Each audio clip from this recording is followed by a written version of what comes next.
Muy buenos días, hermanos y hermanas. ¿Cómo amanecen? ¿Muy bien? Bueno, en esta mañana quisiera empezar con un dicho que tal vez todos nos sabemos. Quiero que me ayuden a completarlo. Dicen que no todo lo que brilla es oro, ¿cierto? ¿Qué significa ese dicho? Si nosotros lo aplicamos a la sociedad, podríamos decir que no todo lo que brilla en la sociedad es oro, o no todo lo que brilla en la cultura es oro. O dicho de otra manera más sencilla, no todo lo que nos dicen que es lo último y lo mejor, así es. Y es que, hermanos y hermanas, yo creo que ustedes están de acuerdo conmigo que en la cultura hay cosas que culturalmente están bien, pero a la luz de la palabra no están bien. ¿Cuál es el problema de nosotros como creyentes? Que a veces nos amoldamos a eso. A veces cogemos y adoptamos las formas de pensar y de hacer de la gente y lo tomamos como nuestro y lo tomamos como verdades absolutas. Muy bien, algunos cristianos, yo los llamo cristianos camaleón. ¿Usted sí sabe, si han visto el camaleón? Ese animalito chiquitico, bonito, parece una lagartija, pero tiene una característica muy especial. Donde él está, ¿él qué hace? Se adapta al ambiente. Entonces, si lo pusiera aquí en esta pared, él se colorearía de este color y pasa desapercibido. Y se va para el arbolito y ahí se acomoda y sigue pasando desapercibido. ¿Cómo es el cristiano camaleón? Ese aquí en la iglesia usted lo ve y como está en un ambiente así todo hermoso, todo espiritual, ¿cómo se comporta? Entonces levanta las manos y cualquier persona que lo vería diría, y este hermanito es pero bien espiritual. Pero llega el lunes al trabajo y entonces están los compañeros que son groseros y él ¿qué hace? Se transforma. Y entonces él también empieza a participar de la conversación y él también empieza a decir groserías. Y entonces el martes se presenta otra situación y lo mismo. Y el miércoles tiene que venir aquí al encuentro de parejas. Y entonces viene con la esposa y ¿qué hace él? Otra vez se transforma y mejor dicho uno lo ve y dice, qué matrimonio tan espectacular. ¿Por qué? Porque así somos. Nos amoldamos a veces. ¿Por qué lo hacemos? Yo pienso pueden ser por dos cosas. Uno, por comodidad, ¿cierto? Para que no me digan nada ya en el trabajo, no me digan, vea, es que este es diferente. O dos, simplemente por desconocimiento. Quiero que me acompañen por favor a Romanos capítulo 12, versículo 2.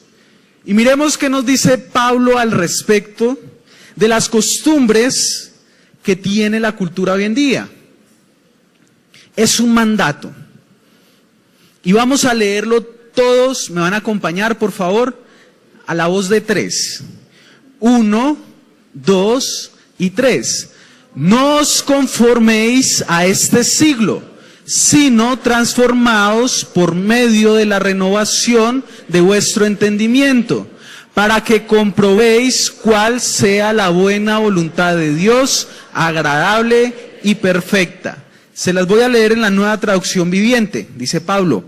No imiten las conductas ni las costumbres de este mundo. Más bien, dejen que Dios los transforme en personas nuevas al cambiarles la manera de pensar. Entonces, aprenderán a conocer la voluntad de Dios para ustedes, la cual es buena, agradable y perfecta. ¿Cuál es el mandato que nos da Pablo? Es muy sencillo. Que no nos debemos amoldar a la cultura, sino a ¿qué? ¿Qué palabra usa él? Transformarnos, ¿cierto? Renovarnos, transformarnos. Ese es el tema que vamos a ver en esta mañana. Dile al hermano que está ahí al lado, no te amoldes, transfórmate.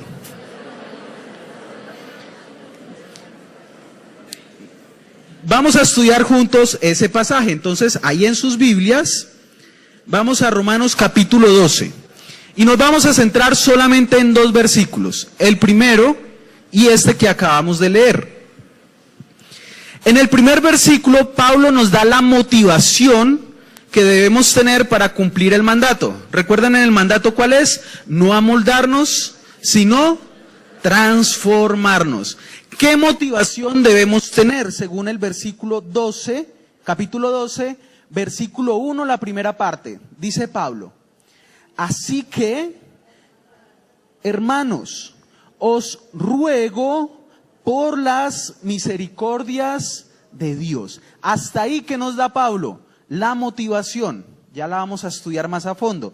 Después viene el mandato, parte del mandato. Dice que presentéis vuestros cuerpos en sacrificio vivo, santo, agradable a Dios, que es vuestro culto racional. No os conforméis a este siglo, sino transformaos por medio de la renovación de vuestro entendimiento. Ahí está la segunda sección, que es el mandato. Ahora miremos cuál es el beneficio de cumplir el mandato. Para que comprobéis cuál sea la buena voluntad de Dios, agradable y perfecta.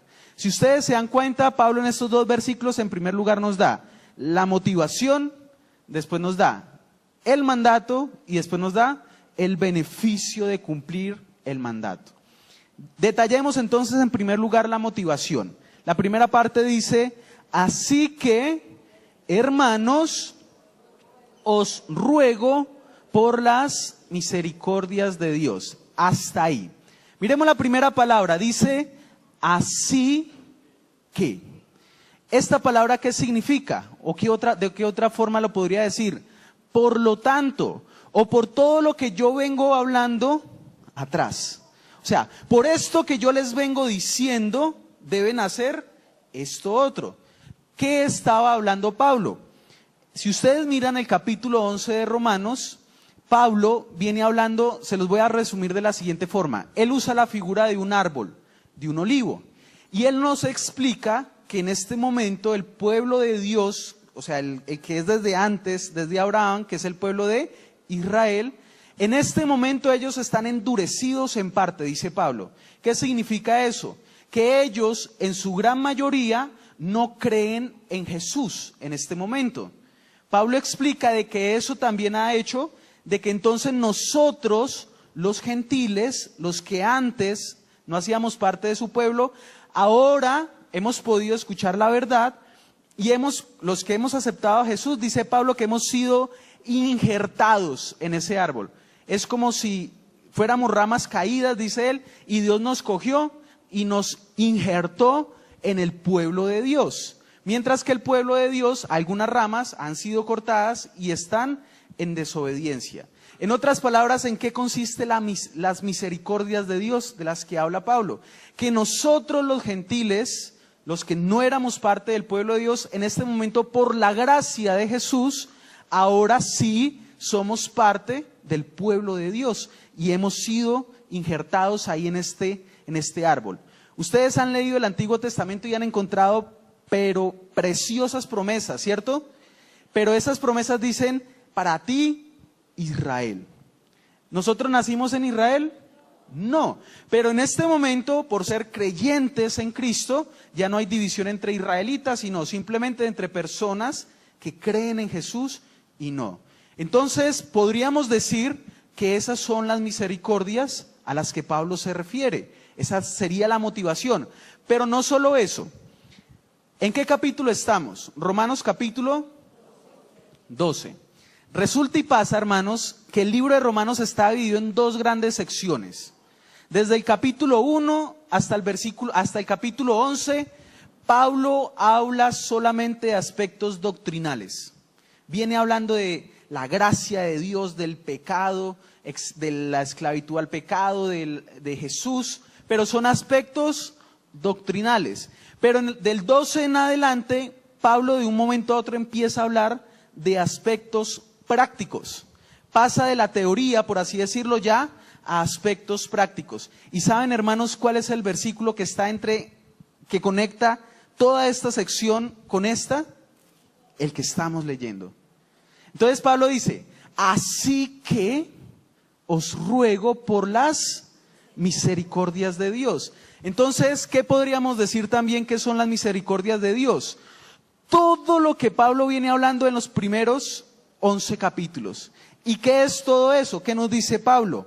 En primer lugar, nos habla de la condición del ser humano. ¿En qué condición estábamos nosotros sin Cristo? Estábamos muertos espiritualmente, completamente muertos. Pero además de eso, ¿cómo estábamos en nuestra comunión con Dios? Separados, éramos enemigos de Dios. Y además de eso, estábamos en condenación. Y además de eso, estábamos esclavos al pecado. Pero ¿qué nos enseña Pablo en todos estos capítulos? Que esa muerte espiritual se ha cambiado ¿en qué? En nueva vida a través de Jesucristo. Y esa condenación que tú y yo teníamos de nuestro pecado, ¿qué ha pasado? Ha sido quitada por completo por medio de ¿quién? De Jesús. Y esa esclavitud al pecado que teníamos, ¿qué ha pasado? Libres en este momento. Ya no somos esclavos al pecado. Así que podríamos concluir, ¿con qué palabra podríamos concluir las misericordias? Todo lo que Dios ha hecho en nuestras vidas. Yo lo diría con una sola: gracia. La gracia que nos ha sido dada a través de Jesucristo. Así que, ¿cuál debería ser nuestra motivación para cumplir el mandato?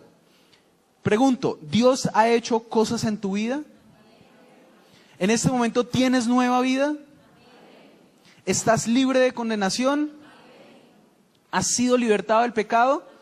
Esa debería ser nuestra motivación para cumplir el mandato. Ahora, vayamos en segundo lugar y estudiemos el mandato. El versículo 2 dice: no os conforméis a este siglo, primera parte del mandato, sino transformaos por medio de la renovación de nuestro entendimiento.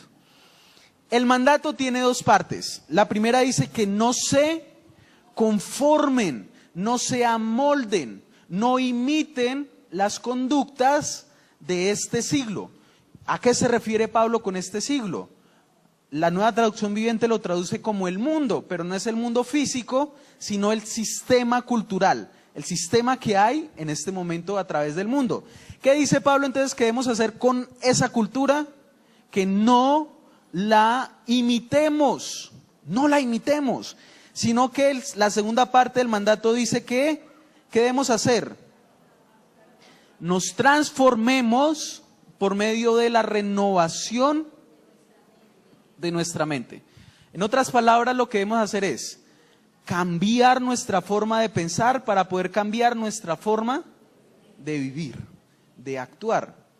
Muy bien, hasta aquí nosotros, yo creo que este versículo en su gran mayoría lo hemos leído, lo hemos entendido, pero desafortunadamente en la práctica nos ha faltado. O, digo yo, hay algunos aspectos culturales que son muy fáciles de uno decir, no, esto no, porque es clarito. Pero hay otros que nos hemos adaptado así tan sutilmente y no nos hemos dado cuenta. Por ejemplo, mandatos como el adulterio. El mundo lo ve en este momento normal. La fornicación la ve normal. Pero ¿es normal? No. Tú y yo lo sabemos, ¿sí? Ya lo tenemos claro. Y sabemos de que no debemos imitarlo. Y así con otras, ¿sí? Pero yo quiero nombrarles en esta mañana 5 aspectos que sutilmente nosotros estamos amoldados y estamos aplicando. El primero, la moda. La moda. ¿Qué es eso de la moda? La moda ha sido creada para la cultura, por la cultura. ¿Para qué? Para decirnos si nosotros estamos in o estamos out. Y nosotros entonces vamos detrás de eso. ¿Qué dice el mundo? Es que para que usted sea alguien, ¿cierto? Entonces debe estar a la moda, y la moda significa que debes tener lo último en celulares, lo último en carros, lo último en ropa. A la cultura no le importa si tu celular anterior funcionaba, ¿sí o no?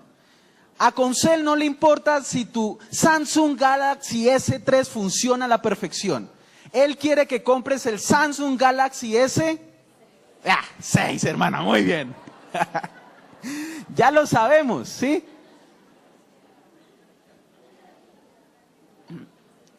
A la cultura no le importa si tu carrito, modelo 2011, 2012, 2013 funciona y está a la perfección y solamente tiene 30.000 kilómetros. ¿Qué te dicen?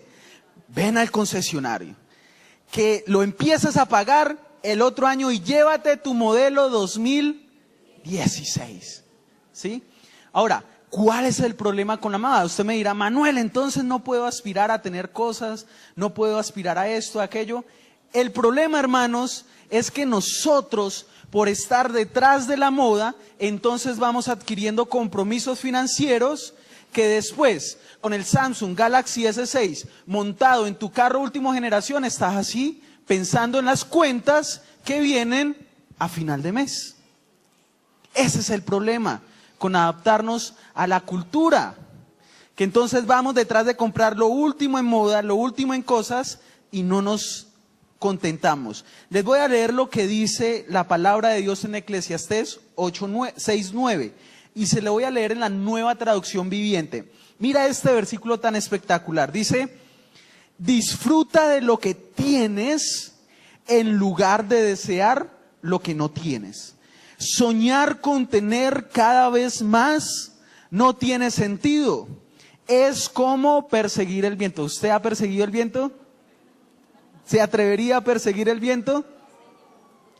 Pero Salomón está diciendo, vea, la gente en vez de estar disfrutando lo que tiene, está pensando en ¿qué? En lo que no tiene.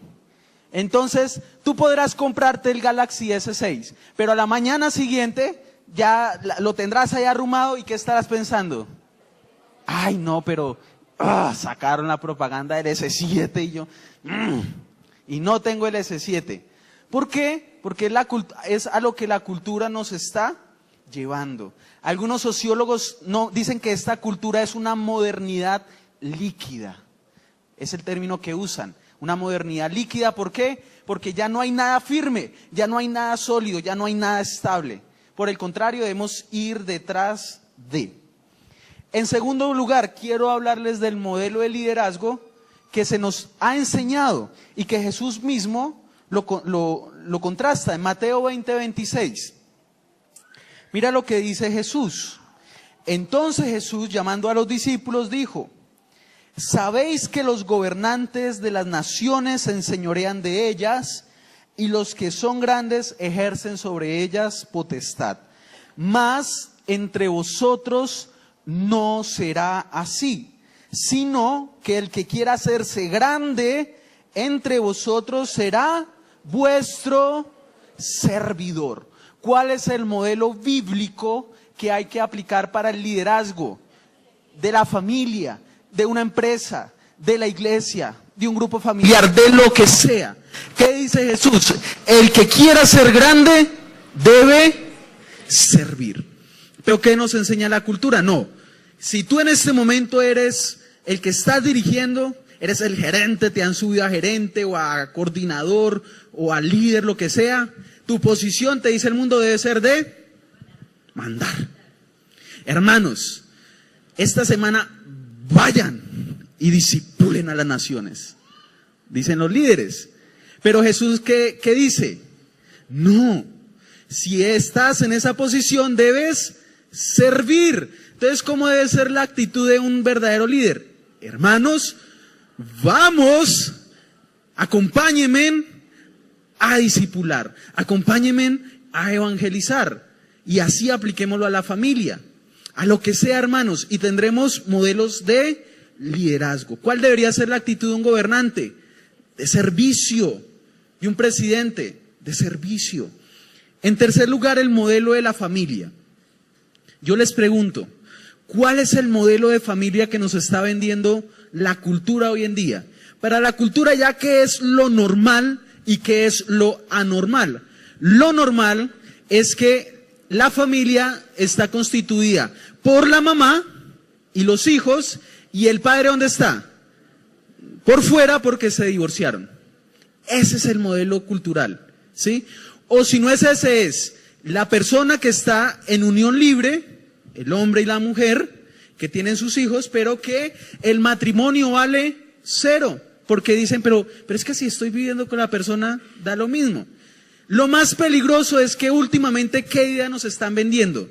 La de la reina. Hombres con hombres, mujeres con mujeres, hombres con mujeres y viceversa. ¿Qué nos está vendiendo la cultura? Que ya el hogar puede ser, ¿qué? Puede ser hombre, hombre e hijos, y está bien. Mujeres, mujeres y hijos, y está bien. Hombres y mujeres, y está bien. Pero yo les pregunto, ¿qué nos dice la palabra de Dios? En primer lugar, que la familia fue constituida por Dios, no por el hombre. En segundo lugar, que la familia empieza por un hombre varón que se casa con una mujer que se casan en matrimonio, ¿cierto? Ante una institución civil, legal o religiosa, se casan y que tienen sus hijos y que la cabeza del hogar, ¿quién es? El hombre, y la mujer es ayuda idónea. Y ahí está otro aspecto cultural que se nos ha metido así por debajito y nos hemos venido acomodando. ¿Qué nos dice la cultura? ¿La cabeza del hogar es el hombre? No, la mujer. Y es la mujer, ¿pero por qué? ¿Porque la mujer es autoritaria? No, no lo creo. Lo que pasa es que el hombre, caballeros que están acá, hemos sido tan pasivos que hemos delegado esa función a la mujer. Y alguien tiene que asumirla. Eso no puede quedar vacío. Alguien tiene que liderar el hogar. Pero como nos quedamos quietos, dándole al control, entonces, ¿qué tiene que hacer la mujer? Hacer funciones de mujer y también las del hombre. Y entonces vemos mujeres que están afanadas, cansadas y que tienen un poconón de cosas y que sienten que están haciendo todo porque realmente así es. Entonces, ¿qué posición debemos ocupar nosotros varones en el hogar? Cabeza. ¿Qué significa? ¿Que entonces somos los que mandamos y esto? Para nada. Sino que somos los que tenemos el liderazgo del hogar. Y como vimos ahorita, ¿qué significa liderazgo? Servicio. Ay, esos hombres no les gustó. No me están mirando ahí. Hermano, usted no debería haber predicado eso. Pero además de eso, miremos que sí. Vayamos, acompáñenme en sus Biblias a Santiago capítulo 2, versículo 1. Santiago capítulo 2, versículo 1. Dice Santiago: hermanos míos, que vuestra fe en nuestro Señor, en nuestro glorioso Señor Jesucristo sea sin acepción de personas, porque si en vuestra congregación entra un hombre con anillo de oro y con ropa espléndida y ojalá en un BMW, y también entra un pobre andrajoso con vestido andrajoso, y miráis con agrado al que trae la ropa espléndida y le decís: siéntate tú aquí en un buen lugar, y decís al pobre: estate tú allí en pie, o siéntate aquí abajo bajo mi estrado. ¿No hacéis distinciones entre vosotros mismos y venís a ser jueces con malos pensamientos? ¿Qué está cuestionando Santiago? Está cuestionando nuestra forma en la que tratamos a la gente de acuerdo a ¿qué? A la posición económica. Entonces, si viene el doctor, que no tiene nada de doctor, pero hay que decirle doctor, porque vive en el Vergel, porque viene en un supercarro y viene con ropa, ojalá Vélez, ¿cómo hay que tratarlo a él? Nos dice la cultura. Doctor. Doctor. Y doctor. Pero si viene el hermanito, normal, incluso que solamente tiene 3 pares de ropa y usted dice: ay, véalo, ahí viene. Con la del lunes, ¿sí lo ves? ¿Se da cuenta, hermana? Que el lunes viene con la misma camisa y el mismo pantalón. Uy, no. ¿A ese cómo lo tratamos? ¿Lo desechamos? No hay que rendirle pleitesía porque no es el doctor. ¿Y qué nos dice Santiago? Nuestro trato a las personas debe ser sin acepción de personas. Puedo tener aquí al frente a una persona, mejor dicho, impecable. ¿Y cómo lo debo tratar? Con respeto, con dignidad, con amor. Pero puedo tener otra persona que está en una condición difícil. ¿Voy a cambiar mi trato hacia él? Tampoco. ¿Cómo lo debo tratar entonces? Respeto, dignidad, amor. Hermanos, entonces, ¿qué nos pasa como sociedad? Que tratamos a unos que es, mejor dicho, para los noticieros es cruel que maten a el doctor, pero matan miles de otras personas, pero como no, entonces, una noticia más. Es el modelo cultural que nos están vendiendo. Y el último, la cultura del facilismo, esa sí que está impregnada aquí en Colombia. ¿Qué es eso? Nos han acostumbrado en que entre más fácil sea conseguir el dinero y las riquezas, muchísimo mejor, muchísimo mejor. Entonces nos brindan opciones como ¿cuáles? En cada esquina encontramos un gana y gana, porque ¿qué nos dicen? Es que tú traes la monedita de 500 y te puedes ganar 1.000.000 de pesos. ¿Y qué dice la cultura? Ah, pues muy fácil. Voy, pago mi chance y me gano mi chancecito y ya con eso vivo en el mes. Cultura del facilismo. O en los barrios, ¿qué es lo que le dicen a las personas? Vea, es más fácil que usted haga cosas torcidas y así consigue dinero rápido a que vaya a la universidad, a un instituto, estudie, se haga profesional o se haga técnico y trabaje y tenga sus ingresos. Es más fácil extorsionar, es más fácil vender drogas, es más fácil el narcotráfico. ¿Por qué creen que hay tantos narcotraficantes? Porque es más fácil conseguir dinero así que ir a trabajar, porque ¿qué dicen? Es que lo que yo me gano en un viajecito no me lo gano en 15 años de trabajo. Dígame si esa no es la cultura. Desafortunadamente también poco a poco se va impregnando en la iglesia. Y entonces empezamos a aplicar cultura del facilismo para todo. Entre más fácil sean las cosas, muchísimo mejor. Y mira lo que dice Proverbios 10:2. Los tesoros de maldad no serán de provecho, mas la justicia libra de muerte.